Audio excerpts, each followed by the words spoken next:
Nevermore, because for those of you who don't know what E3 is, it's this giant electrical expo, basically, event where it traditionally it actually covers a lot of different things in technology, but it's become more known in recent years for the kind of like big gaming powerhouses to hold conferences to announce like upcoming games or consoles or things like that.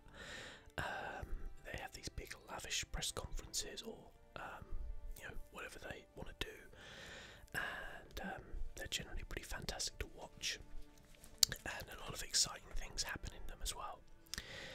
So this year we had, in terms of developers or publishers, we had EA, Ubisoft, and Bethesda. Sorry, I had to think there. Shouldn't forget Bethesda. And in terms of kind of like developers, crossed console makers, we had Microsoft, Nintendo, and Sony. There was also some little bits to do with PC gaming, but not a huge amount, to be fair. Now, let's start off, I guess, with the Microsoft conference, because I feel like that was the most interesting one. I'm not saying it was the best one, but I'm saying it was the most interesting because we saw Microsoft's Project Scorpio turn into a reality, which was the Xbox One X. I don't like the name, just going to put that out there. I think I said in a video I've done on Project Scorpio before that I hoped it would keep with that name, because I understand branding, and they have the Xbox One S and then they have the Xbox One X, but I don't know, I feel like it needed to do something to stand out from the crowd, and I don't think it as a console does that, and I don't think anything else around it does do that. So what is it? Well, it's being pushed as a 4K games console. It's not strictly 100% true, but it certainly is like going to be the most powerful games console there is. There are a few caveats to that. Number one, the game it's playing has to actually be able to support all of those things and be able to run at 4K. So the only game I think we saw which ran at 4K 60 frames a second was the new Forza game, which, not wanting to take anything away from developers, but racing games are a lot easier to run than, say, an open world game or something along those lines. You know, there's a lot less kind of particle effects and, you know, things going on the screen generally in a racing game. So I think I said this in my Scorpio video, but until I see what it can do with, you know, big AAA, RPG, adventure, open world games, things like that, I'll not be convinced that it should be called a 4K games console. Which, yeah, it's interesting now. Why are Microsoft releasing this? Well, because they're frankly way behind Sony in sales. The Xbox One has not done as well as the PlayStation 4. That is, you know, just a fact, unfortunately. And they need something to put them back up there. PlayStation released the PlayStation 4 Pro. It's not as powerful as the Xbox One X, but it's also $100 cheaper. Now this is the big thing, which I think a lot of people got caught up with. The price was announced for the Xbox One X, $499. A lot of people said that's really disappointing. It should be $399, you know, or even less. You know, people won't like this. Well, you're not going to get that sort of power. In fact, I'm astonished that they actually put it out at $499. Astonished, and frankly, I think that the only people who are going to get this games console are people who have 4K HDR TVs. In which case, if you're going to spend $1,000 on a TV, spending $500 on a games console, which will also be your, you know, Blu-ray Blu-ray player, etc., etc., is not actually probably asking too much, you know. I like to see games consoles, you know. I mean, let's have a look at the history of this. So, if you look at the history of games console, if you go back to the PlayStation 3, PlayStation 3 was very expensive. I think, like in terms, it was even more expensive than say this Xbox One X, and PlayStation got burnt badly on that, so they realised their next console could not be that much money, because if you're going to appeal to the masses, you have to be cheaper. And they were, but the generational leap was not as much. So it's very much a case of you get what you pay for here. If you want a very powerful games console, you have to pay for a very powerful games console. It's like with PCs. If you want a PC which is going to run 4K gaming, you're going to have to spend a lot of money. If you want something which is going to run 1080p games really well, you don't have to spend that much money. I feel like games consoles are no different, because generally they use all the same parts as a PC anyway. So I'm astonished that people are like bemoaning the price of this thing, because I mean, like, it would amaze me if someone was like, oh, I was going to get this if it was $400, but now it's $500, I'm not going to get it. Like, that seems weird to me, because, you know, that just seems really weird to me, you know, that someone would kind of make that distinction. I'm not saying that. I mean, my personal opinion on the Xbox One X, judging from the Microsoft conference, is that it wasn't really necessary, if that makes sense. We really did not see that many games announced. Certainly really didn't see that many exclusives announced. You know, at the Xbox event, and the kind of worrying thing is, it's like, what are people going to play on this? So Crackdown 3, I guess, is the launch game, which people are hoping. Seeing the trailer for that, I'm a big fan of Crackdown. I played the original one, I played the second one. I really like the game, it's a lot of fun, but I don't feel like this one looks much better than those did. I don't feel like it seems to be doing anything different. I could be completely wrong, but we're in June now, the game comes out in November, and from my personal opinion, I don't feel like they've shown me anything in that game which would make me turn around and go, I need that game. And this is speaking as somebody who, you know, has a PC and it's coming out on PC as well, but I'm looking at that game and going, why do I need this game? I don't see anything interesting happening. Sure, I can blow up loads of buildings. Well, you know, it's 2017. You know, I need a little bit more than that. You know, in a game. So yeah, it's interesting. The games lineup, I thought they announced a lot of games, but I just don't feel like there was anything there which blew me away, which would make me, as a consumer, take out the example that I own a PC, so I can play any Xbox exclusive on PC, because they have this link up with like Windows 10, obviously, thinking about it, obvious. But if you take that equation away, and me as an avid, you know, #gamer with disposable income, you know, if I couldn't get any of those games, would I be looking to spend $499 on this Xbox One X? No, there was nothing there which sold it to me at all. I can play all the AAA launches on PC or PlayStation 4, and exclusive-wise, Forza, Crackdown, it's not doing it for me personally. One of the great things they did announce, though, I will give them credit for, is that original Xbox games will be coming to their backwards compatibility program, which is a big step up on what Sony have to offer there. They are, you know, fully well ahead of Sony in that kind of area, which you have to give them credit for that. But man, I think that they've really struggled. I think Microsoft with games, which you know, Nintendo have shown. I think that you don't have to have the most powerful console. You just have to have the best games, and people will flock to you. You know, the Switch compared to the Xbox X, like it's in a different league of power. You know, the Switch is a glorified mobile phone tablet. You know, the Xbox One X is a mini PC. You know, a powerful mini PC, and yet I would rather own a Switch, you know, 100 times out of 100. It's a little bit sad because one thing I will say, the design and form factor of the Xbox One X looks fantastic.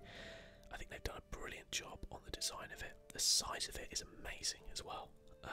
I'll put pictures up obviously in the background, but the actual size of the console, that blew me away. I can't believe that.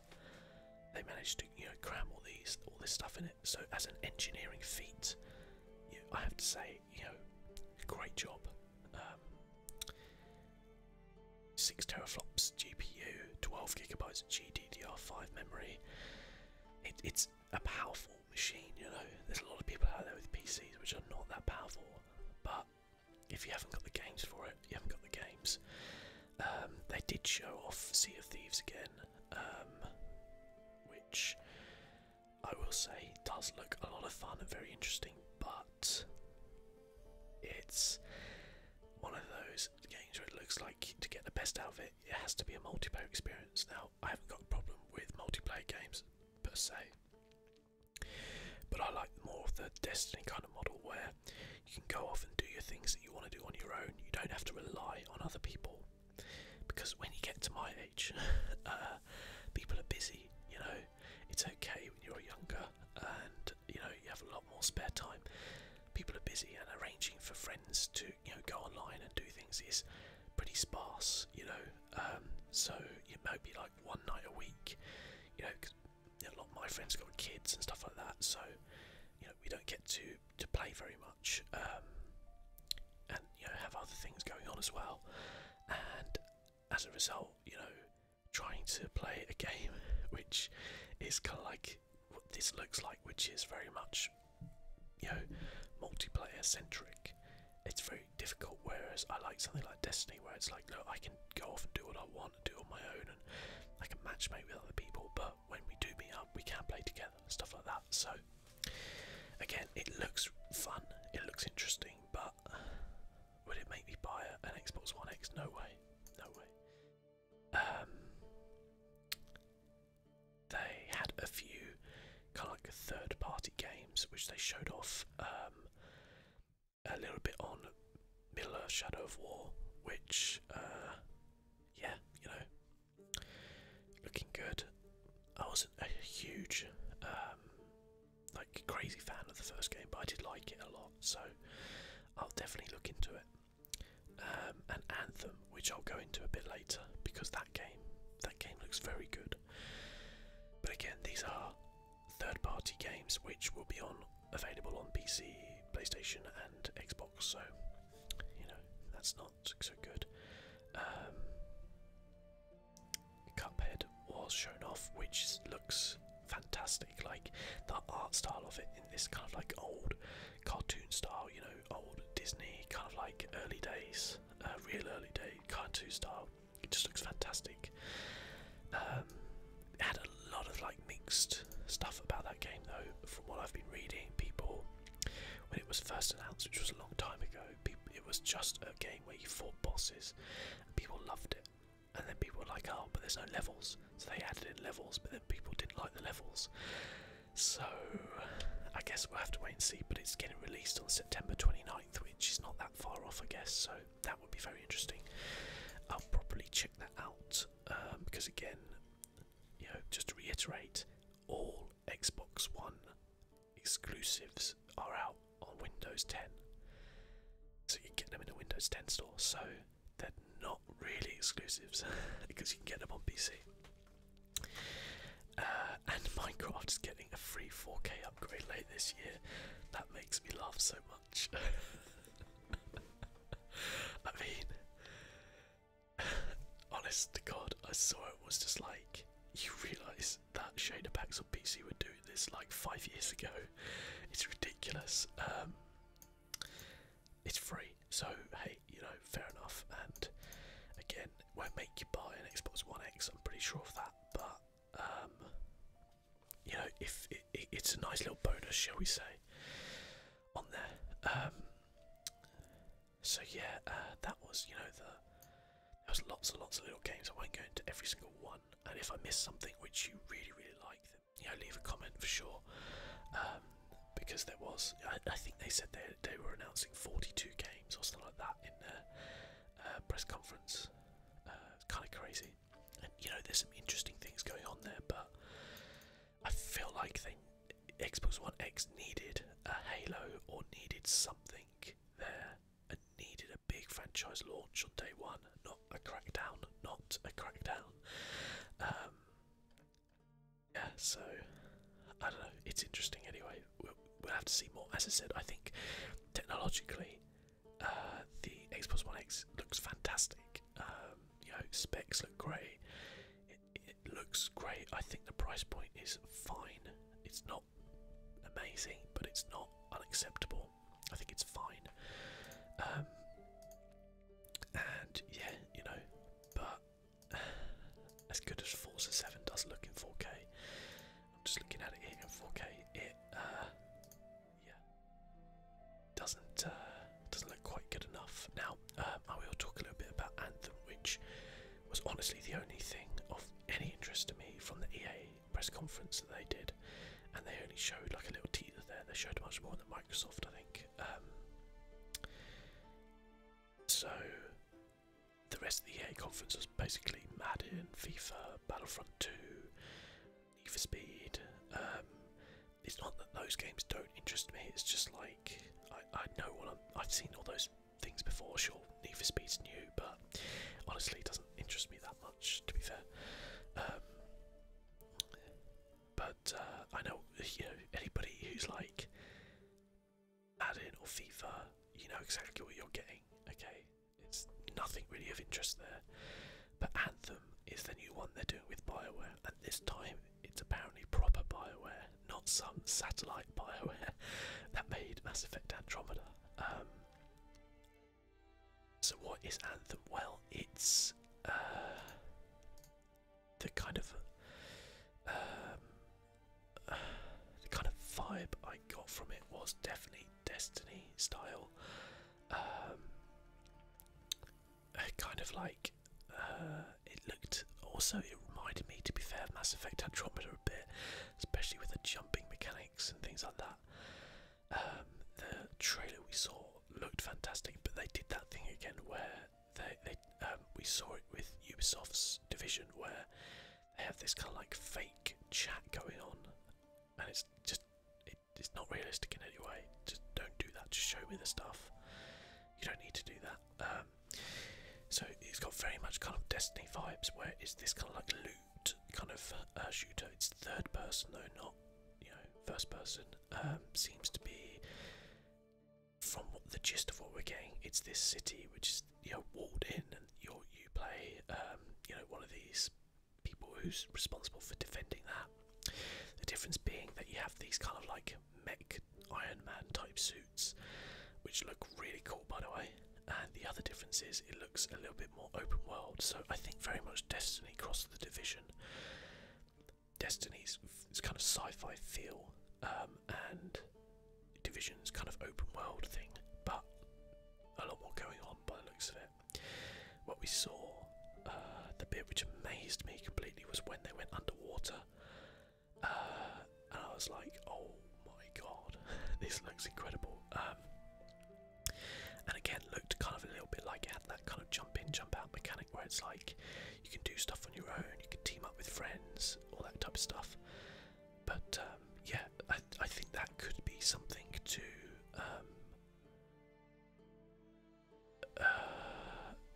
really hang on to, and like this looks like it could be something special. We'll have to wait and see. Obviously, it's a long way out. It's not going to be getting released till 2018. At least, I guess. Who knows if it gets pushed and stuff like that. So, you know, it. But I definitely think like that is something to kind of look forward to. Really, I genuinely loved the kind of aesthetic feel it had.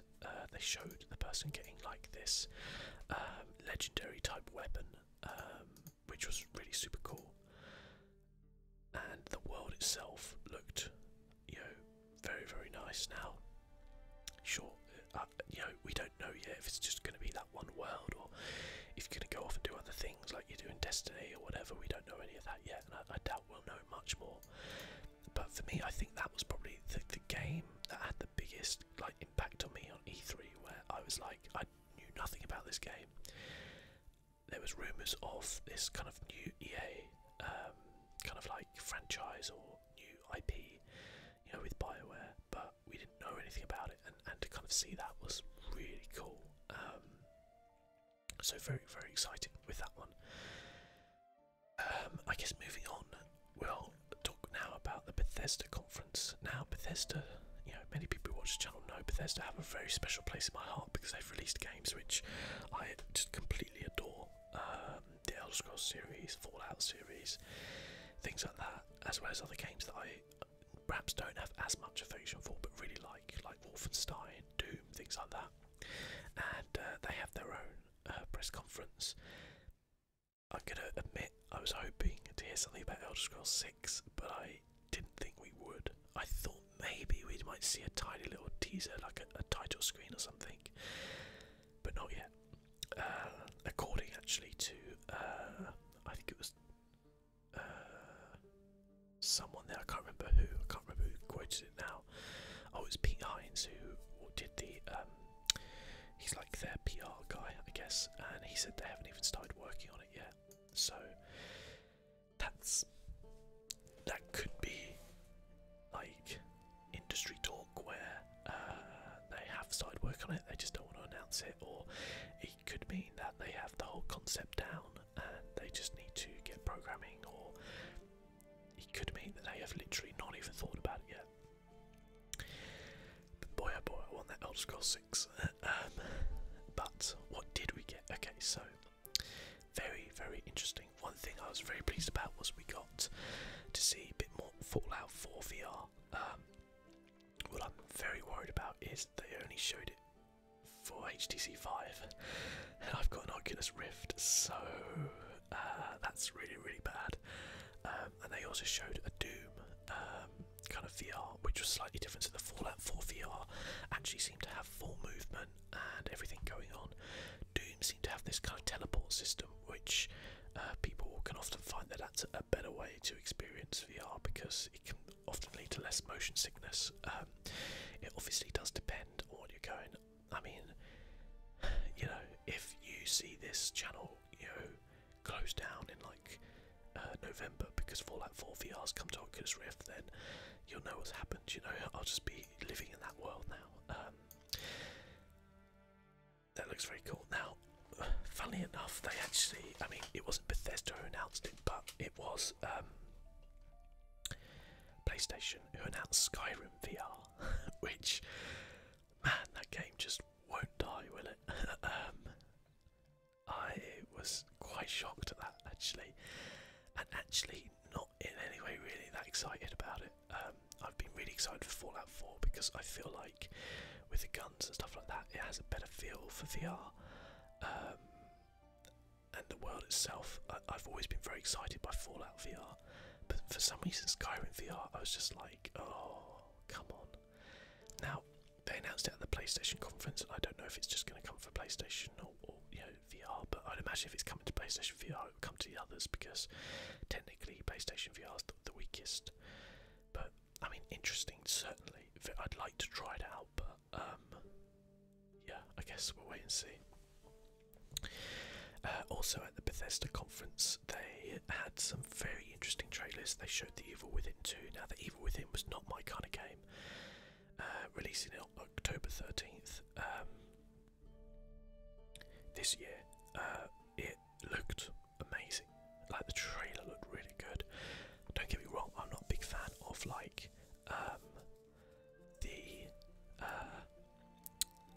that kind of horror genre of games, but I can admit it looked good. It looked real good. We also saw that Elder Scrolls Skyrim's coming to Switch, this kind of like Link outfit and Master Sword stuff like that in it. In all honesty, I don't see myself getting Elder Scrolls on the Switch. As I say, I'm a huge fan of Skyrim. I really am. I can play it for days. But I feel like, I'm playing I don't think it's going to be the SE version. It's a special edition. And I feel like now in 2017, going back and playing a non-modded Skyrim, it would just be, it would feel really clunky, I think. And yeah, but I admit, like, I say that as someone who's playing on PC. If I was somebody who perhaps last played Skyrim, in 2012 or something, or maybe finished it in 2012, started playing in 2011, and was like, oh yeah, I wouldn't mind playing through that again. I think the Switch would be a fantastic place to play it if it runs well. That's going to be the challenge, I think, which they have, to actually, be able to have that running pretty well. So yeah, and they also showed a bit of Quake Champions. Again, not a game I'm really interested in, but I can see that, that could be a really cool thing. It's good to see them kind of do something with that franchise, because I remember when Quake came out and it was everything in gaming, it really was. So I'd like to see them do some justice to that, and if Quake Champions is kind of like as fun as something like Unreal Tournament, then I'll be there, because I loved that back in the day. And I guess maybe their biggest announcement, which they had, was the Wolfenstein 2. So this looked quite interesting. Quite interesting indeed. I played a bit of Wolfenstein, the first one, but I didn't play all of it. But it was pretty cool. I will say that much. Might be something I jump back into before this. This looks really, really cool. Looks totally crazy, and I kind of love it for it. So it, yeah, it's obviously kind of like this alternate. I love alternate kind of universe stuff. So the Nazis have kind of won, and you lead a resistance, and yeah, it's brutal, it's gory, it's bloody. It's everything we could probably want, I guess. So yeah, pretty cool. But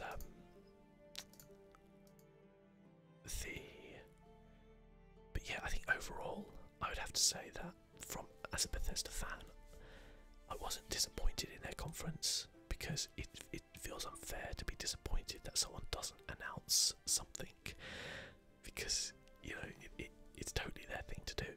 But and I liked what they did announce. I was like, oh good, this is kind of things I'd like to see and things I'm interested in. But yeah, just hurry up and make Elder Scrolls, please, Bethesda. I need it in my life.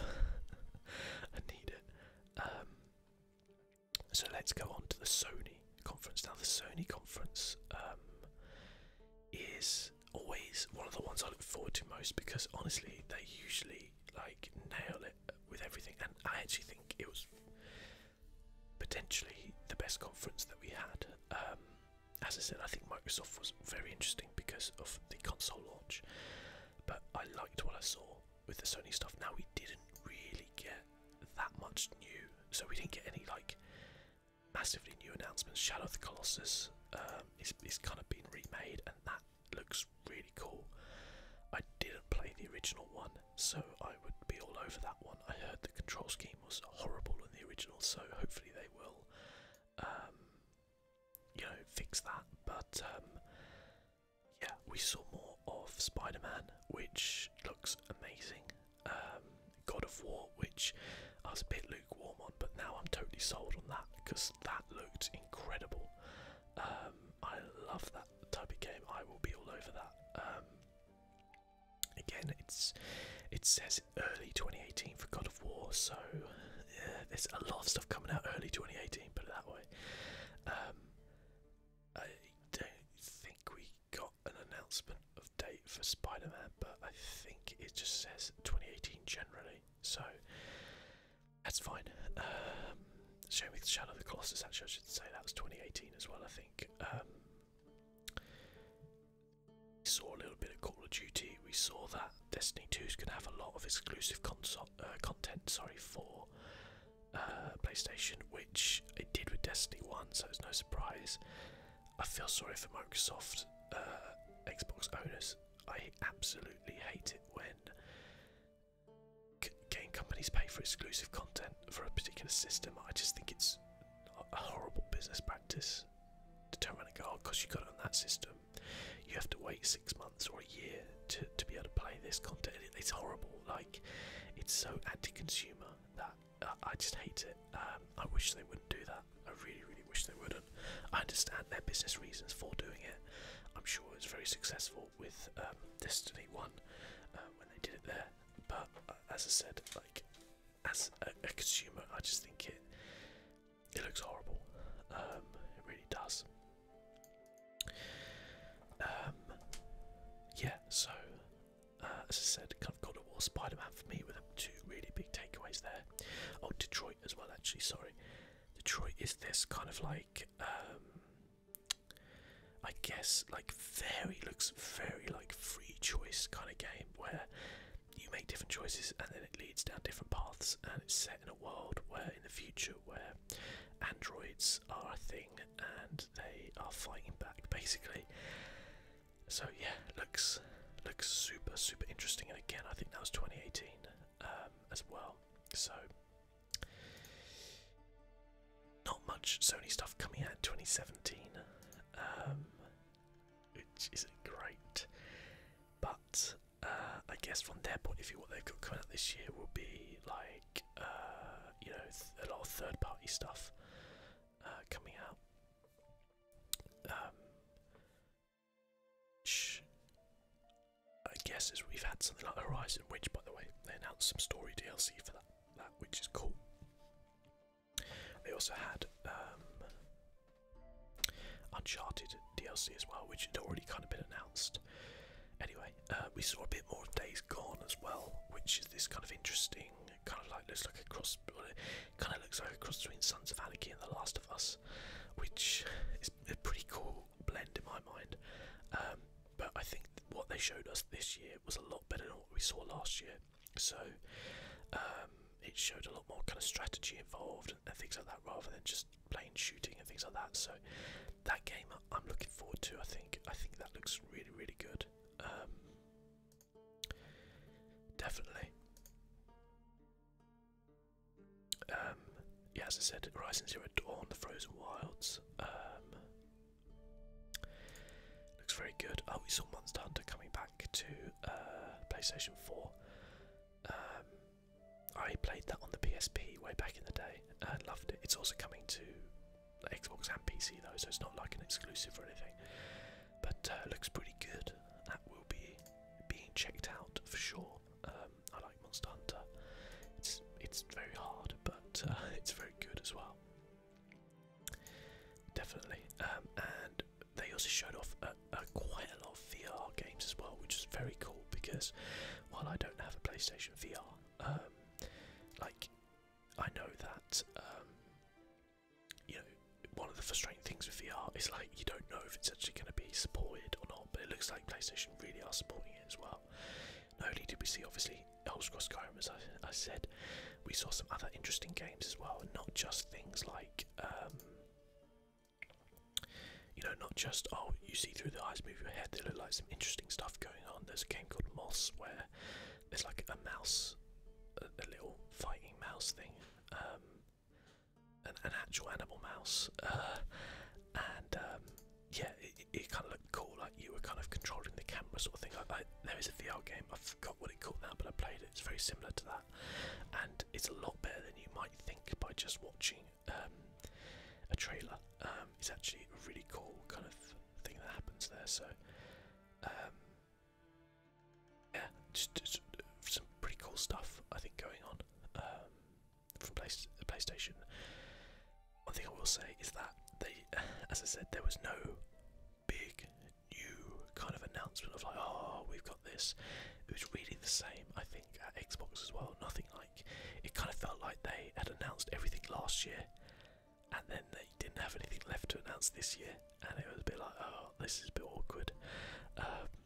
Having said that, what they do have coming out, they next year. It looks fantastic.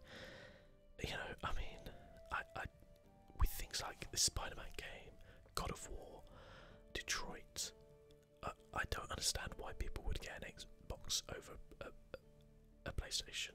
Like, and I'm not saying that as some sort of fanboy. I would love Xbox to be making amazing, you know, exclusive games, because I can play them on my PC as well.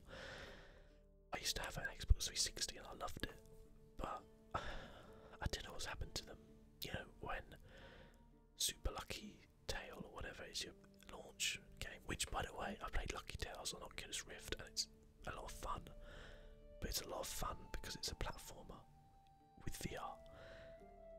I didn't think they would make it into just a normal 3D platformer. That's a bit worrying. Again, as I said, it was fun when I played it on VR, but it was fun because of the VR. If that makes sense, not because of the game so much. Yeah, so I fear for Xbox. I really do. You know, they did something which wound me up at the press conference as well. Like, they announced, they were like, "Oh, we're showing off Forza." Okay, great, I understand it. Forza is a good game.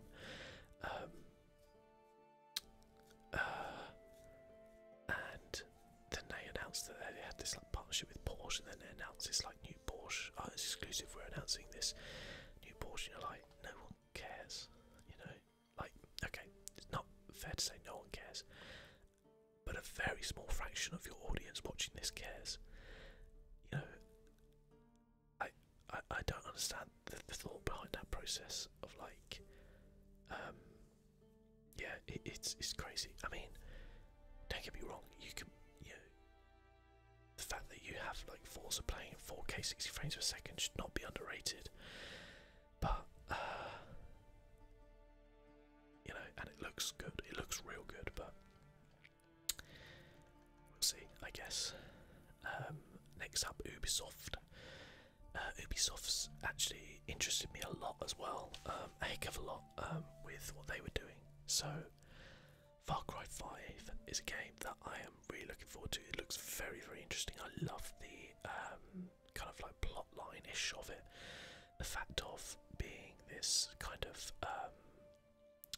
I guess, I don't want to say like, oh, you're this sheriff and there's this cult going on, and I kind of love the idea behind that. That seems really cool, and the gameplay footage we actually got to see looked really cool as well.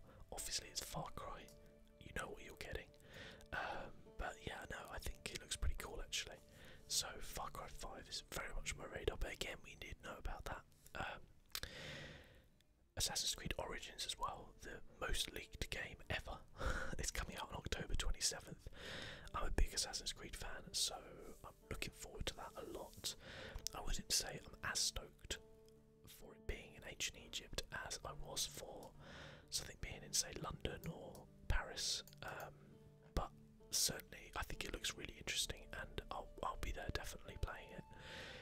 They have quite a lot riding on this game, I feel, because they came out and took a brave decision to turn around and say, we're not going to make an Assassin's Creed game until it's, you know, we do something new and different with it, I guess.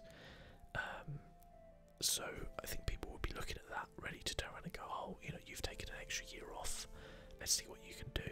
You know, it adds that pressure on, so I hope they've got something to, you know, show people what they're doing, because I always felt like the Assassin's Creed games got a really unfair rap from people, because, you know, Syndicate is a really good game, and people were like, oh, I'm bored of Assassin's Creed now.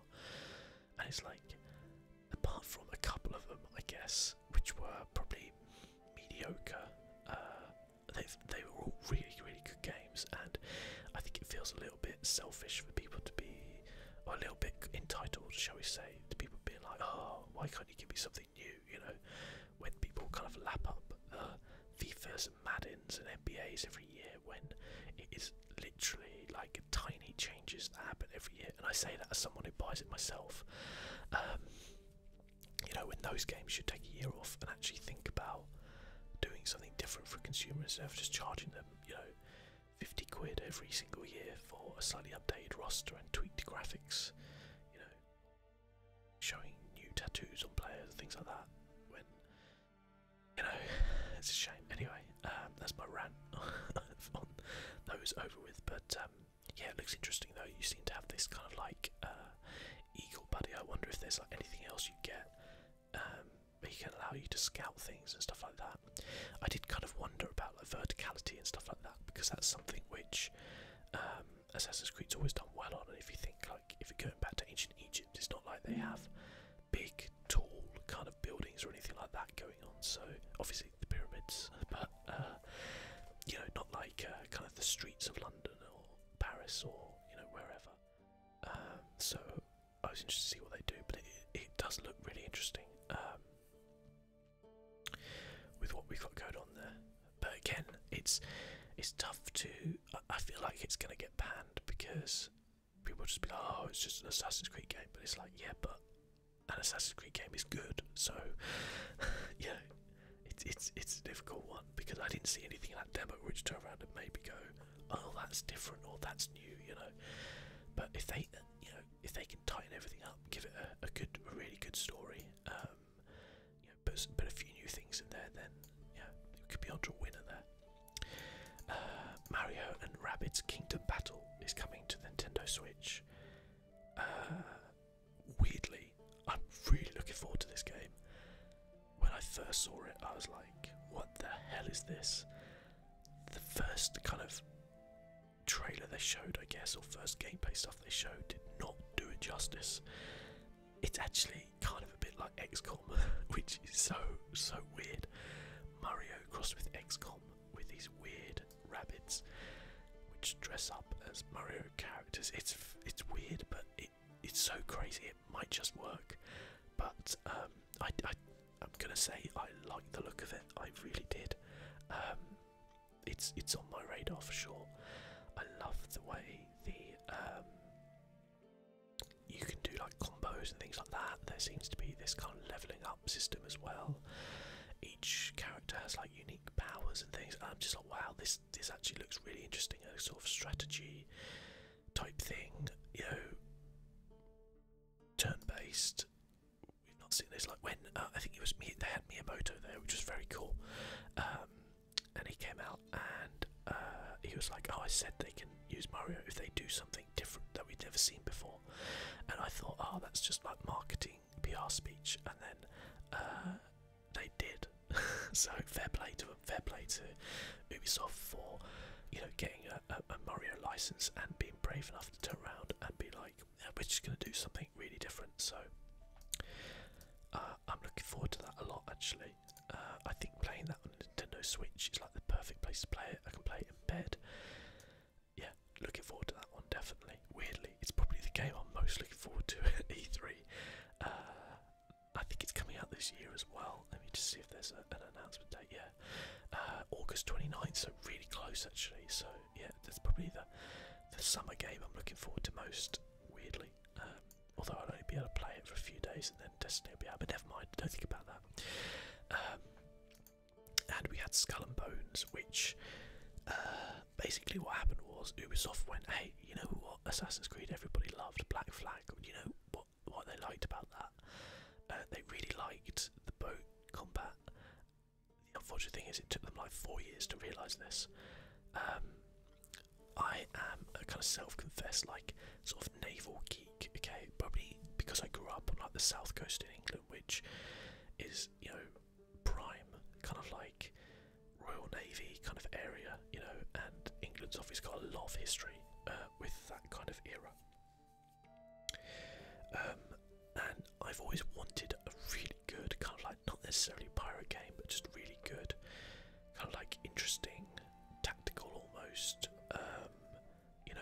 game like that. And I'm not sure if this is going to be that or not, but it looks interesting. I liked what I saw, different types of ships, customization, all that type of stuff. Interesting, like different battles, but yeah, I don't know. It looks to me like they've tried to kind of like e-sport it a little bit too much instead of being like, oh, maybe we can make an actual interesting kind of like open world MMO style, pirate experience. Yeah, I don't know. They did a very long kind of trailer much of a feel for the game, which is a little bit worrying. The other thing I didn't like was when they boarded another ship. It was just like this kind of event happened. You weren't actually like fighting or anything like that. So, you know, that lost it a little bit for me there. I must admit. But again, something which is on my radar to be like, that looks interesting. And finally, they announced Beyond Good and Evil 2. Now, I never played Beyond Good and Evil, so I've got no idea about this whole thing. I know it came out a long time ago, like 2005 or something. It's like 15 years old or something. That'd actually be older than that. It'd be like 2002.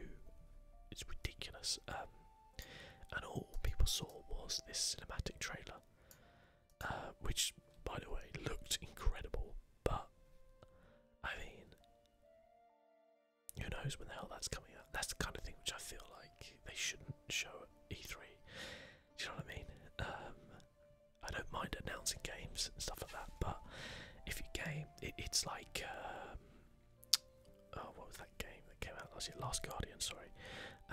It's like that. It's like, if people have been waiting so long for that, don't show them a cinematic trailer. Show them gameplay footage. You know, if you don't have that yet, go and make it, because it gives people a false hope almost, I think, at that point. Because if you can only show a cinematic trailer, that game's years out, basically.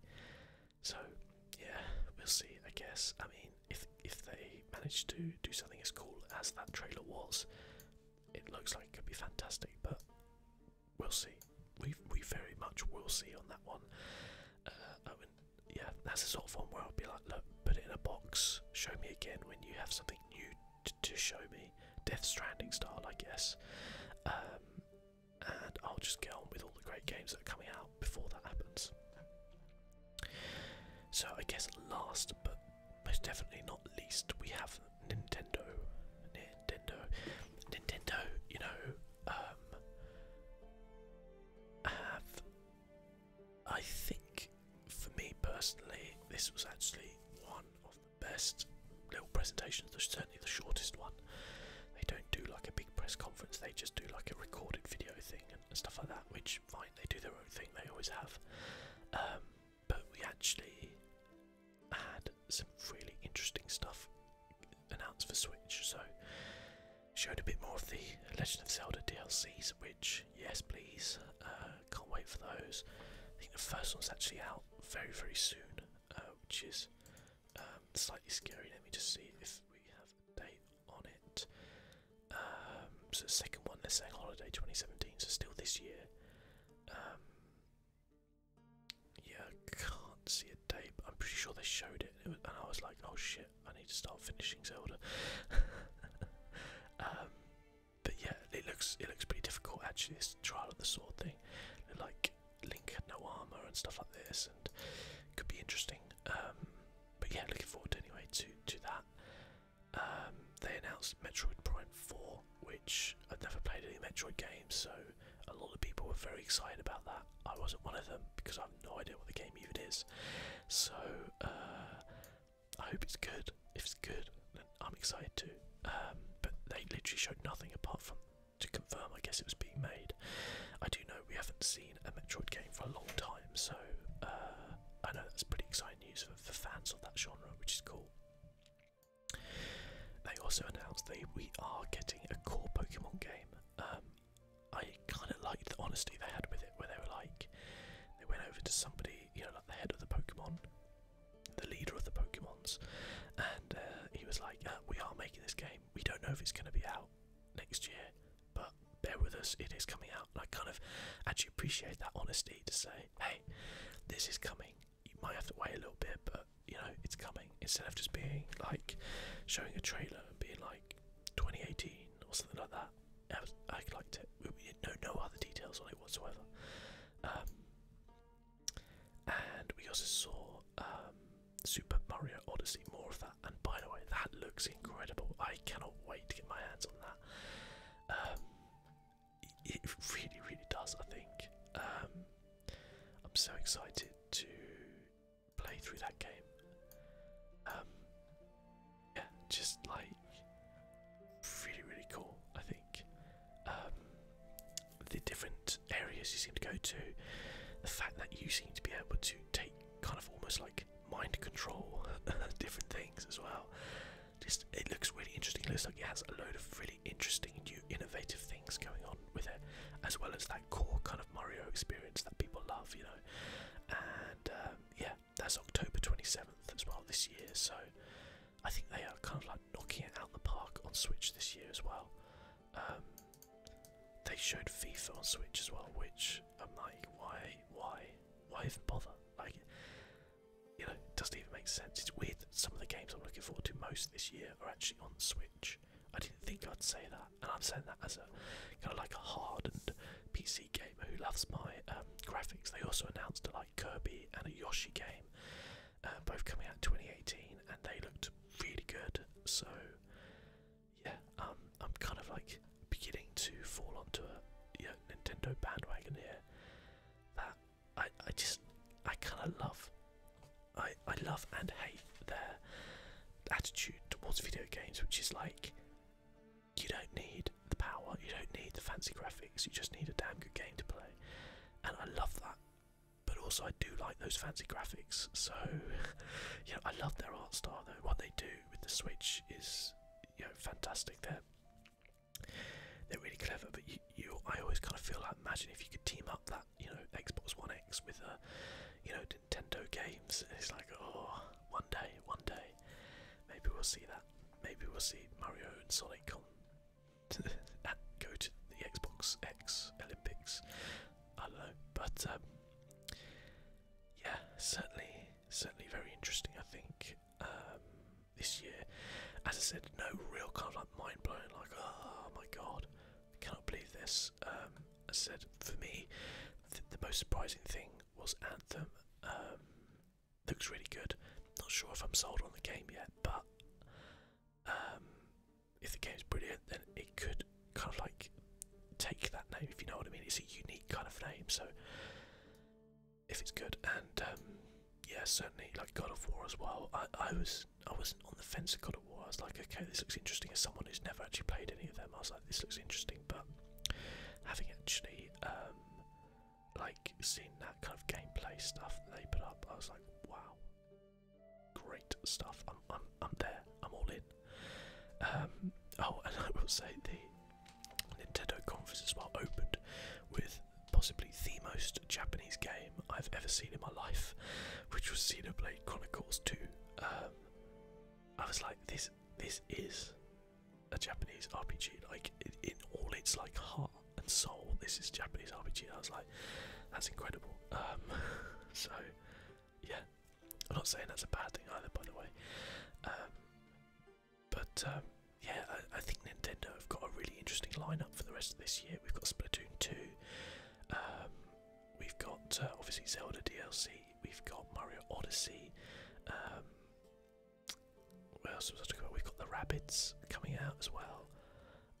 You know, we've got ARMS coming out very shortly. Yeah, we have really interesting stuff coming out for that Switch. I would kind of stick my neck on the line here and turn around and say that from a first party kind of point of view, this could be one of the best launch years for any games console. Like, you'll see, like, to have something with Super Mario Odyssey looks fantastic. Have that and Zelda, and you know, I don't want to say Mario Rabbids, but to have those, and you know, some of the other like core games, like some of the more fun games like ARMS and stuff like that. It could be in for a running for that, I think.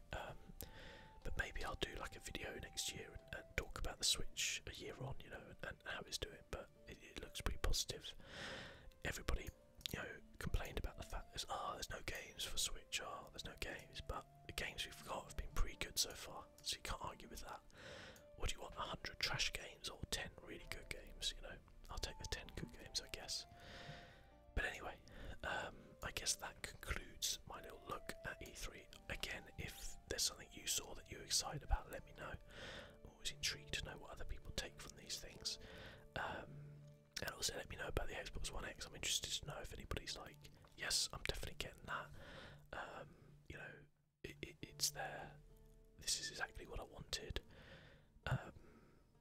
Yeah, we'll see, I guess. But thanks a lot for, I guess, listening really more than watching, and I'll catch you guys